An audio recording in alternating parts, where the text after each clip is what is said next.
Welcome to Mental Breakthrough, a memoir podcast about owning our most vulnerable stories so we can live a life of authenticity. I'm Marianne Samrath, the woman behind the pen name Sincerely Miss Mary. Together, I take you through my healing journey as I share stories of moving through pain to get to the other side where the light shines again. In this season, I carry you moment to moment, starting with a tumultuous breakup, then multiple breakdowns, and eventually a breakthrough. I share stories of how my gift of writing guided me through the darkest moments of my life, leading me to reconnect with my Cambodian ancestors and break the cycle of generational trauma. By sharing my truths, I pave the way for others to feel safe sharing theirs. We all have a story to tell. Stories that can be someone's silver lining. Stories of hope. Hey dear friends, I have decided to mix up some of my episodes with ones that are lighter. To be honest, retelling my stories of overcoming trauma has been re-triggering for me, and the first 3 episodes were incredibly heavy for me to script out and tell, and I'm sure it was heavy for you guys to listen to as well. So this week, I will be sharing how I reframed rejection as happening for me instead of to me, as I shared in last week's episode, The Blessing of Rejection. I will be walking you through the way I reframed my mindset to overcome the most traumatic rejection I faced after publicly condemning the man that sexually assaulted me. I'll take you through my thought process from what I've learned in cognitive behavioral therapy. If you're not familiar with CBT, it is a type of therapy that guides you to reframe your mindset and help you control the only thing you can, which is your thoughts, your response, and yourself. It's a practice to help you remember that the power is always within the way we choose to view things. As a disclaimer, I am not a mental health professional or a certified life coach. I am only speaking from my experience and what I've learned from these healing modalities I learned from a mental health professional. I hope this episode can help you reframe the pain that comes with rejection. But as always, take my advice at your discretion. Now let's start with episode 4. Rejection happens for you, not to you. Rejection is trauma. Whether it is little t or big T, it's an event out of your control, and it's always a painful experience. This could be in the form of job loss, a friend breakup, or in my case, and many others, heartbreak. Whatever rejection you experienced, give yourself permission to feel the pain that comes with it. What I will be talking about is rejection in the form of a discard by a person in your life that is unhealthy. These are 4 steps to process and heal from a painful rejection. And everything I'm going to be talking about is what I learned in therapy. The first step is grieve. Give yourself permission to cry, scream, rage, or punch a pillow. You're allowed to grieve an event out of your control. It doesn't make you weak. Give yourself permission to grieve in the way you need to. That is a way of validating yourself. It is a way of honoring your pain. It is a way of moving through the pain so you can eventually move out of it. There is no way around painful emotions. You just have to feel it. We often label negative feelings as something bad or meaning we can't get over someone.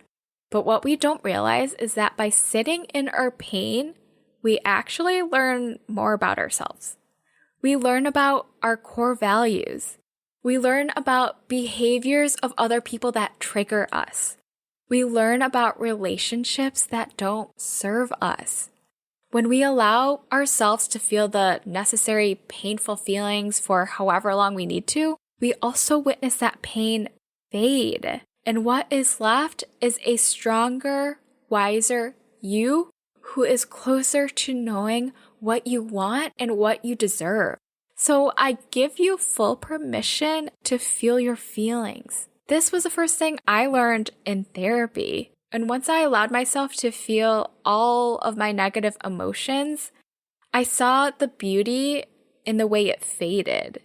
And I saw how it got me closer to my most authentic self because I knew that pain was temporary. The second step of healing from rejection is probably the most hardest one: acceptance.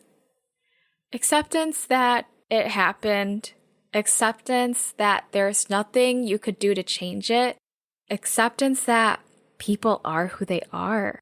Acceptance will teach you to be kind to yourself because rejection is out of your control. You are not responsible for the way people perceive you, especially if you stand up for yourself. The way people perceive you is a reflection of who they are on the inside, based on their lived experiences and their capacity to look within. Having acceptance for what you can't control will bring you peace. You deserve your peace. It's really difficult to not spiral into the what ifs and what you could have done differently to have a different outcome. But the hard truth is people who reject you do not want to change their views of the world. They want to stay where they are, and you are not meant to stay where you are. You are not meant to settle. You are meant to move forward, take this pain as a lesson, and evolve into a new version of you. That being said, if you're rejecting someone that is unhealthy for you, that is totally acceptable and totally necessary for you to evolve and transform. That'll be in another future episode where I talk about boundaries. The third step to healing from rejection is reframing it as happening for you instead of to you. One important human behavior I learned in therapy was that people who reject you first reject a belief within themselves. If they're incapable of standing up for themselves, inserting boundaries, or advocating for what they believe in, it makes it easier for them to reject anyone who breaks these limiting beliefs they have on themselves. People who do not respect your boundaries will walk away from you. It shows that they liked you better when you were small, when you didn't stand up for yourself, when they were able to walk all over you. When this happens, you realize that people who walk away from you for inserting your boundaries or speaking your truths are not your people.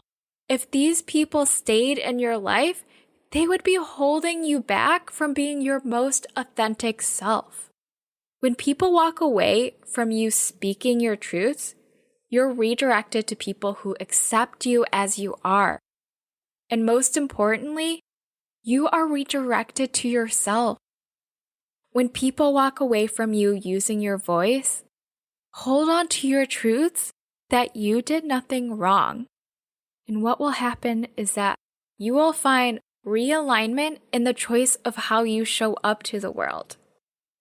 When people walk away from you, it's not showing what's wrong with you, even if it may initially feel that way. It's actually showing that you are tapping into your power and your understanding of having a sense of agency. People who reject you are actually showing you how capable you are at inserting boundaries. And if they walk away, they are basically doing the work for you by removing themselves from your life. Saying no to you is because you are starting to learn who you are. Saying no to you is reaffirming your power. Saying no to you is because they do not belong in your life. And the last step of healing from rejection is getting to a place of compassion. This is the final and last step of healing, and absolutely take your time to get here. Healing from rejection is a process and a continuous cycle of high highs and low lows.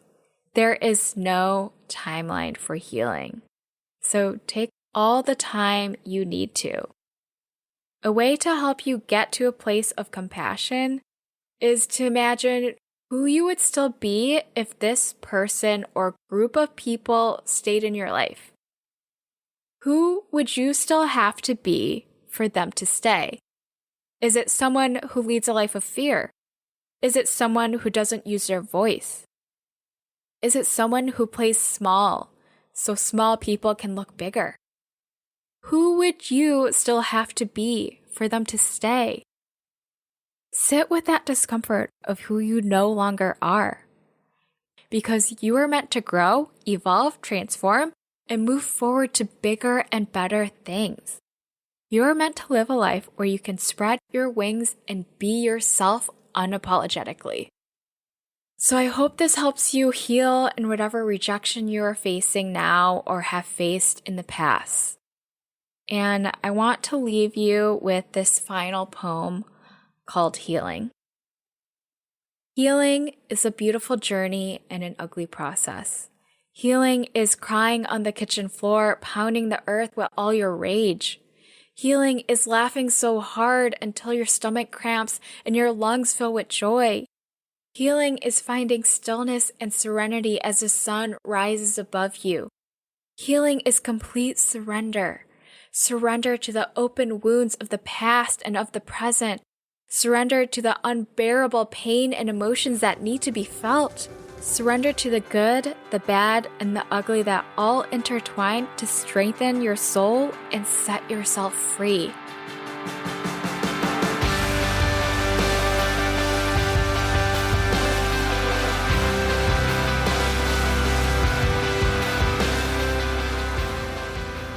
Thank you for listening to this episode, and let me know what you guys think of it. You can DM me on Instagram at Sincerely Miss Mary.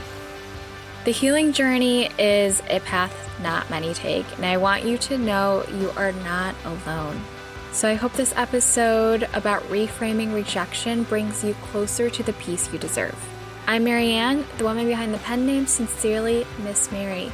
Please subscribe to my podcast for more stories of healing and words of encouragement. If you want more episodes like this one, leave me a review. The poem Healing is from my poetry collection. You can download for free at www.sincerelymissmary.com/poetrybook.